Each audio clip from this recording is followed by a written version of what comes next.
ഒരു രാത്രി വിസ്മയം പോലെ നിറങ്ങളാൽ തെളിഞ്ഞു നിൽക്കുന്ന കിമോണോ ഫോറസ്റ്റും ആകാശത്തെ തൊടുന്ന പോലെ നിൽക്കുന്ന യസാക്ക പഗോഡയും കാലത്തിന്റെ ചുവടുകൾ കേൾക്കുന്ന സാന്യൻ സാക്കയുടെ വഴികളിലൂടെയും രാത്രിയുടെ നിശബ്ദതയിൽ അതീവ സുന്ദരിയായി നിൽക്കുന്ന കിയോമിസുദര ടെമ്പിളും പകൽ പ്രകാശത്തിൽ ഒരു സ്വപ്നം പോലെ തിളങ്ങി നിൽക്കുന്ന കിൻഗക്കുജി ടെമ്പിളിലേക്കുമാണ് ഇന്നത്തെ നമ്മുടെ യാത്ര. ആദ്യം ഞങ്ങൾ പോയത് അധികം ആരും പോവാത്ത കിമോണോ ഫോറസ്റ്റിലേക്കാണ്. ഫോറസ്റ്റ് എന്ന് പറഞ്ഞതുകൊണ്ട് തന്നെ ഇതൊരു കാടാന്ന് നിങ്ങൾ തെറ്റിദ്ധരിക്കേണ്ട. ഇവിടെ കുറച്ച് ബ്യൂട്ടിഫുൾ ആയിട്ടുള്ള ലൈറ്റ് ഇൻസ്റ്റലേഷൻസ് ഉണ്ട്. അത് കാണാൻ വേണ്ടിയിട്ടാണ് നമ്മൾ വന്നിരിക്കുന്നത്. ഏകദേശം 600-ലധികം ഇങ്ങനെ പല നിറത്തിലുള്ള സിലിണ്ടർ പില്ലറുകൾ അവിടെയുണ്ട്. ഓരോ പില്ലറിലും ജപ്പാന്റെ ട്രഡീഷണൽ ഡ്രസ്സായ കിമോണയുടെ ഡിസൈനുകളാണ് വെച്ചിട്ടുള്ളത്. എല്ലാ ദിവസവും സൂര്യൻ അസ്തമിച്ച് കഴിയുമ്പോൾ ഈ പില്ലറുകൾ ഇതുപോലെ ലൈറ്റൊക്കെ ഇട്ട് ഭംഗിയാക്കി വെക്കുവേ. ഒരു 9 മണി വരെ ഇവിടെ വന്നാൽ ഇതുപോലെ ഇങ്ങനെ ലൈറ്റൊക്കെ ഇട്ട് നല്ല ഭംഗിയായിട്ട് കാണാൻ പറ്റും. ഇവിടെ ധാരാളം ആൾക്കാർ ഇൻസ്റ്റഗ്രാം റീൽ എടുക്കാനും ഷോർട്സ് എടുക്കാനൊക്കെ ആയിട്ട് വരാറുണ്ട്. ഇത് അരഷിയാമ ഏരിയ തന്നെയാണ് ഉള്ളത്. നിറങ്ങളും വെളിച്ചവും ഒക്കെ ചേർത്തിട്ട് ഒരു സ്വപ്ന ലോകം പോലെയാണ് ഇത് ഒരുക്കി വെച്ചിട്ടുള്ളത്. 600ഓളം ഇതുപോലത്തെ സിലിണ്ടേഴ്സ് ഉണ്ടല്ലോ, അതിങ്ങനെ 2 സൈഡിലായിട്ട് ഒരുക്കി വെച്ചിട്ട് നമുക്കൊരു നടുക്കൂടെ ഇങ്ങനെ നടന്നു വരാം. നല്ല ഭംഗിയാണ്. ഇത് ഒരു ക്ഷേത്രമോ കാടോ ഒന്നും അല്ല കേട്ടോ. കലയും പാരമ്പര്യവും ഒക്കെ ഒന്നിക്കുന്ന ഒരു മനോഹരമായ ഒരു അനുഭവമാണിത്. അരഷിയാമയിലെ റാൻഡൻ സ്റ്റേഷൻ ഉണ്ട്. അവിടെ ട്രാമിൻ്റെ ഒക്കെ ഒരു സ്റ്റേഷനാണ്. അതിൻ്റെ തൊട്ടടുത്ത് തന്നെയാണ് ഈ കിമോണോ ഫോറസ്റ്റ് വരുന്നത്. തൊട്ടടുത്തെന്ന് പറഞ്ഞാൽ ആ സ്റ്റേഷനുള്ളിൽ തന്നെയാണ്. നമ്മൾ ട്രെയിനാണ് വരുന്നെങ്കിൽ ആ സ്റ്റേഷനിൽ ഇറങ്ങിയിട്ട് തൊട്ടടുത്ത് ഒരു 2-3 സ്റ്റെപ്പ് വെച്ചാൽ മതി ഈ കിമോണോ ഫോറസ്റ്റിലേക്ക് എത്തുവേ. പിന്നെ ക്യോട്ടോ കിമോണോ നിർമ്മാണത്തിലൊക്കെ ഭയങ്കര പേരുകേട്ട സ്ഥലമാണ്. അതുകൊണ്ടാണ് ഇങ്ങനൊരു കിമോണോ ഫോറസ്റ്റ് അവിടെ വരാൻ കാരണം. ഞങ്ങൾ അവിടെ നിൽക്കുമ്പോൾ തന്നെ ഇതാ അടുത്തൊരു ട്രാം വന്നിട്ടുണ്ട്. നിങ്ങൾക്ക് മനസ്സിലായല്ലോ എന്തോരം അടുത്താണെന്ന്. അന്ന് ഞങ്ങൾ കുറച്ച് റെസ്റ്റ് എടുത്തിട്ട് അടുത്ത സ്ഥലത്തേക്കും കൂടെ പോയേ. ഇത് പകലും കൂടെ പോകേണ്ട സ്ഥലമാണ്, പക്ഷെ ഞങ്ങൾക്ക് സമയക്കുറവ് കാരണം രാത്രിയിലാണ് പോയത്. ഈ പഗോഡ കാണുമ്പോൾ തന്നെ നിങ്ങൾക്ക് മനസ്സിലായില്ലേ, ഇതാണ് യസാക്ക പഗോഡ. 5 നിലയുള്ള ഈ പഗോഡ ക്യോത്തോയിൽ തന്നെ വളരെ പഴക്കമേറിയ ഒരു നിർമ്മിതിയാണ്. ഇവിടെ കിമോണയൊക്കെ ഇട്ട് വന്നിട്ട് ഫോട്ടോ എടുക്കുന്നത് ഭയങ്കര രസമുള്ളൊരു പരിപാടിയാണ്. പിന്നെ സൺറൈസും സൺസെറ്റും കാണാനും അടിപൊളിയാണ്. ഈ സ്ഥലം ഞങ്ങളിങ്ങനെ പോകണമെന്ന് മനസ്സിൽ വിചാരിച്ച് പോയ സ്ഥലമൊന്നല്ലേ, പോകുന്ന വഴിക്ക് കണ്ടതാ. പക്ഷെ ഭയങ്കര മനോഹരമായ ഒരു സ്ഥലമാണ്. സാൻസെൻ സാക്ക എന്ന് പറഞ്ഞ ഒരു സ്ട്രീറ്റാണ്. ഇവിടെ കല്ലൊക്കെ പതിപ്പിച്ച റോഡും പിന്നെ 2 സൈഡിലും ട്രഡീഷണൽ വുഡൻ ഹൗസസ് ഒക്കെയാണ്. ഇത് മിക്കതും സുവർണ ഷോപ്പുകളും ടീ ഹൗസസ് ഒക്കെയാണ്. ഇങ്ങനെ ഈ മോഡലിലുള്ള ഒരു വുഡൻ സ്റ്റാർബക്സും ഈ ക്യോത്തോയിലുണ്ട്. പക്ഷെ അത് ഞങ്ങൾക്ക് കാണാൻ പറ്റിയില്ല. ആ വഴി വെച്ചിട്ട് കിമോണയൊക്കെ ഇട്ട് ഫോട്ടോസ് എടുക്കുന്ന ഒത്തിരി പേരെ ഞങ്ങൾ കണ്ടേ.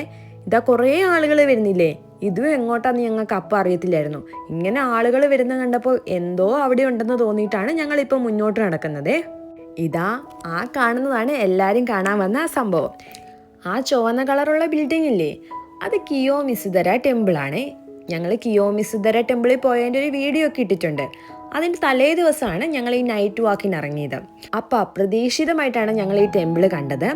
ഞങ്ങൾ പോയത് പീക്ക് ഓട്ടം സീസണിലാണ്. അപ്പോൾ അവിടെ രാത്രിയിൽ ലൈറ്റ് ഇല്ലുമിനേഷൻ ഒക്കെ ഉണ്ടായിരുന്നു. പക്ഷെ നമ്മളെത്തിയപ്പോഴത്തേക്ക് അതിന് എൻട്രി ഒക്കെ ക്ലോസ് ആയിട്ടുണ്ടായിരുന്നു. എങ്കിലും എന്തെങ്കിലും കാണാൻ പറ്റിയെങ്കിലോ എന്ന് വിചാരിച്ച് നിൽക്കുന്നവരാണ് ഇവരൊക്കെ. കുറച്ചു നേരം ഞങ്ങളും അവിടെ നിന്ന് കിയോമിസുദര ടെമ്പിളിൻ്റെ രാത്രി ഭംഗി ആസ്വദിച്ചു. ഈ ടെമ്പിളിന് രാവിലെയും രാത്രിയും നല്ല ഭംഗി തന്നെയാണ് കാണാൻ. രാവിലെ വന്നതിൻ്റെ ഒരു വീഡിയോ ഞാൻ നേരത്തെ ഇട്ടിട്ടുണ്ട്, എല്ലാവരും ഒന്ന് കണ്ടു നോക്കണേ. ഇത് പിറ്റേ ദിവസത്തെ കാഴ്ചയാണ്. ഞങ്ങൾ പീക്ക് ഓട്ടം സീസണിൽ പോയതുകൊണ്ട് തന്നെ എവിടെ നോക്കിയാലും ഓട്ടം ലീവ്സ് ആണ്. ഇവിടെ എന്തോരം കളേഴ്സാണ് കാണാൻ. ഞങ്ങൾ അവിടെ ചെന്നപ്പോൾ ഏകദേശം ഒരു 3 മണിയൊക്കെ ആയായിരുന്നേ. എന്തുകൊണ്ടാണ് ഈ അതിരാവിലെ പോകണമെന്ന് പറയുന്നതെന്ന് ഇപ്പം മനസ്സിലാവും. എന്തൊരു തിരക്കായിരുന്നു. ജപ്പാൻകാരെക്കാൾ കൂടുതൽ ടൂറിസ്റ്റുകളായിരുന്നു ഓരോ ഡെസ്റ്റിനേഷനിൽ ചെല്ലുമ്പോഴും. ഒരു ഗൈഡും ആ ഗൈഡിന് ചുറ്റും കുറേ ആൾക്കാരായിട്ട് ഇങ്ങനെ ഒരു കൊടിയൊക്കെ പിടിച്ചിട്ട് എല്ലാവരും ഇങ്ങനെ പോകുന്ന കാണാൻ പറ്റുന്നുണ്ടായിരുന്നു. ഇതാണ് നമ്മൾ കാണാൻ വന്നത് ഗോൾഡൻ ടെമ്പിൾ, ജപ്പാൻകാരുടെ കിൻഗക്കുജി ടെമ്പിൾ. ഗോൾഡൻ ടെമ്പിൾ എന്നൊക്കെ ഞാൻ പറഞ്ഞതുകൊണ്ട് തന്നെ സ്വാഭാവികമായി ഇത് സ്വർണം കൊണ്ടുണ്ടാക്കിയതാണെന്നൊരു സംശയം നിങ്ങൾക്ക് ഉണ്ടാവുമല്ലോ. ഇത് സ്വർണം കൊണ്ടുണ്ടാക്കിയതാ. ഇതിൻ്റെ 2 നില സ്വർണം കൊണ്ടുണ്ടാക്കിയതാ. താഴത്തെ നില സ്വർണ്ണമല്ല കേട്ടോ. ഇതും ഒരു ബുദ്ധിസ്റ്റ് ടെമ്പിളാണ്. അപ്പം നിങ്ങൾ വിചാരിക്കുന്നുണ്ടാവും ഞങ്ങൾ എന്തിനാ ഈ അമ്പലത്തിലൊക്കെ പോകുന്നത്, വല്ല തീർത്ഥാടനമാണോ എന്ന്. ജപ്പാനിൽ ഇങ്ങനത്തെ ലൊക്കേഷൻസ് ഒക്കെ കാണാൻ ഭയങ്കര ഭംഗിയാണ്.